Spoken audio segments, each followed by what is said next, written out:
大家好，我係小霞，今日就講下愛麗絲學園擁有動物費洛蒙能力其中一個男主角金髮嘅混血兒怕醜仔納木樓價嘅故事。樓價3月16日生日，雙魚座，家族係超級有錢人家庭，爸爸係日本人，媽媽係法國巴黎人。因為樓價從小被發現有愛麗絲，俾人綁架過3次，自此之後每一次學校嘅職員嚟揾樓價入學都會俾佢媽媽阻止，甚至樓價媽媽用自殺同埋殺人嘅威脅嚟阻止學員帶走個仔。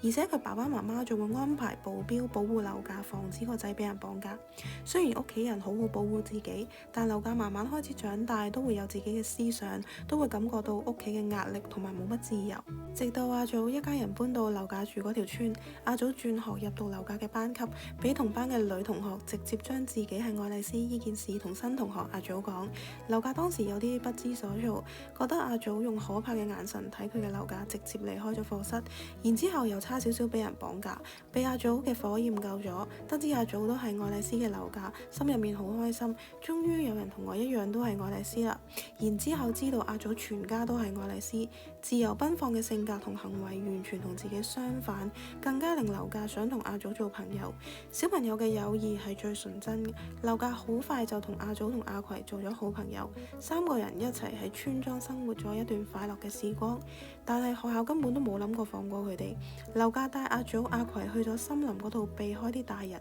因為呢個森林有好多熊出沒，所以冇乜人嚟。普通人聽到呢句説話直接嚇到彈起，但係樓價都同阿祖兄妹交代翻自己嘅愛麗絲，3個好朋友感情越嚟越深厚。直到發生火燒村莊事件，樓價睇得出阿祖因為唔想連累自己，惡意講啲疏遠自己嘅説話。後嚟樓價心意已決，唔會俾阿祖自己孤單一個人入學，堅決嘅眼神連佢媽媽都阻止唔到佢。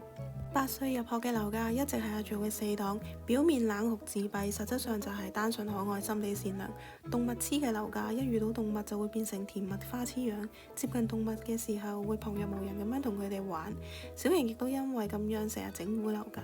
咁當然因為阿祖地下工作員幫學校執行任務嘅關係，樓價或多或少都會知道學校嘅陰暗面，所以佢討厭任何人講阿祖嘅壞話。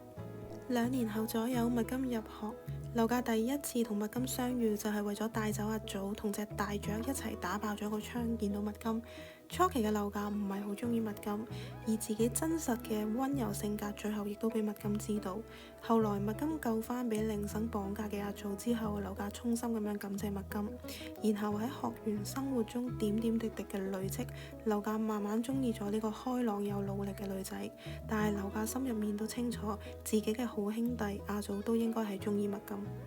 麥金曾經問過樓價唔想笑嘅理由，佢嘅回答係因為阿祖唔笑，喺佢痛苦嘅時候，我唔想一個人開心。可見樓價係非常重視阿祖㗎。喺文化祭入面，樓價同麥金同阿祖一齊入咗鬼屋。麥金話自己唔驚，但係入到鬼屋入面就腳軟。喺阿祖話要同樓價單獨走嘅時候，麥金就一手捉住樓價隻手喊，樓價就帶住麥金一齊走。呢一段故事亦都凸顯樓價嘅溫柔。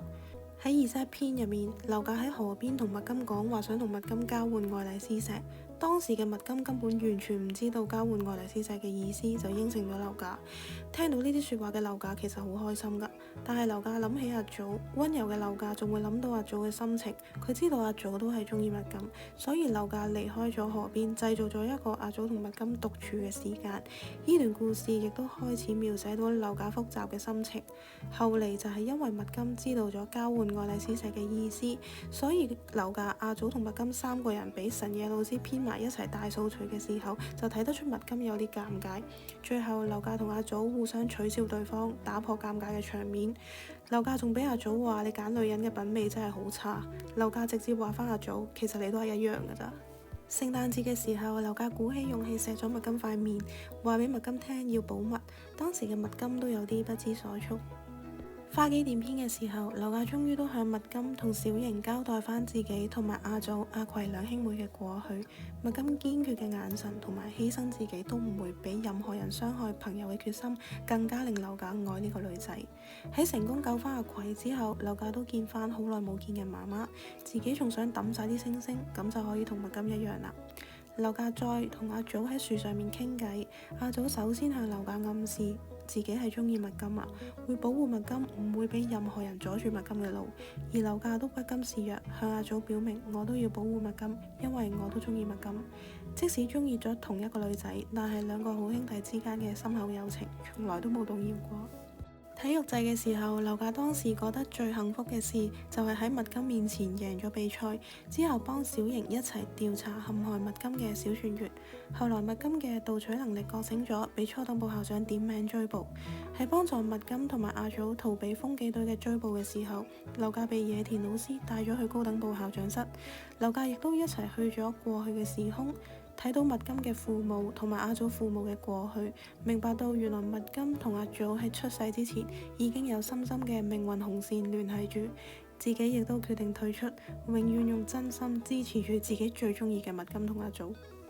然後劉家善用被麥金植入身體嘅結界力量，喺分頭逃走嘅時候順利保護麥金，幫麥金同有香母女團聚。而呢段時間，劉家第一次向麥金表白，我從來都冇咁中意過一個女仔，麥金係第一個。雖然麥金揀嘅唔係自己，但係表咗白，令自己唔會留低後悔同遺憾。喺同初等部校長一戰完結之後，學校嘅舊體制成功被推翻。劉家知道麥金要離開學院嘅時候，小瑩同阿祖都唔知去咗邊。有一晚，劉家好似收到小瑩用蘑菇耳機嘅留言請求，希望劉家幫手將來傳話俾麥金，而劉家亦都感覺到小瑩可能唔可以再返嚟。正因為小瑩拜託咗劉家幫手，即使所有人都唔記得咗小瑩，劉家嘅心中都依稀記得小瑩，成為日後大家尋找小瑩嘅一個重要訊息。劉家同麥金送行之前，再一次向麥金第二次表白，對麥金嘅心意從來都冇變過。下次唔好揀阿祖啦，揀我啊！但其實呢一刻嘅劉家心諗，阿祖你再唔返嚟，我就唔客氣噶啦。當時阿祖同劉家講過，如果自己唔喺度嘅話，麥金就拜託劉家啦。故事嘅最後，劉家遇返麥金，將小瑩嘅耳機交咗俾麥金，等麥金慢慢盡力回憶起小瑩。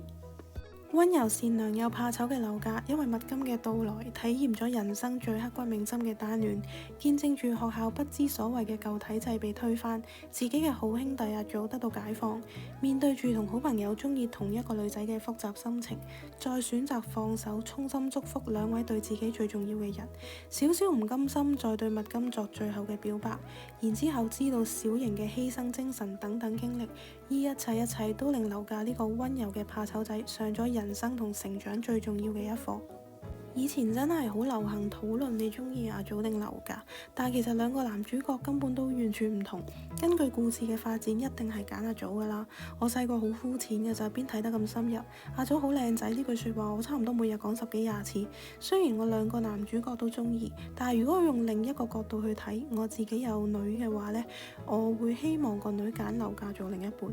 好似當年呢位支持劉家嘅讀者妹妹咁，劉家係好男人，我揀老公一定會揀你。大家對劉家嘅印象係唔係深刻咗好多呢？中意動物、溫柔善良又超級有錢嘅天使男仔，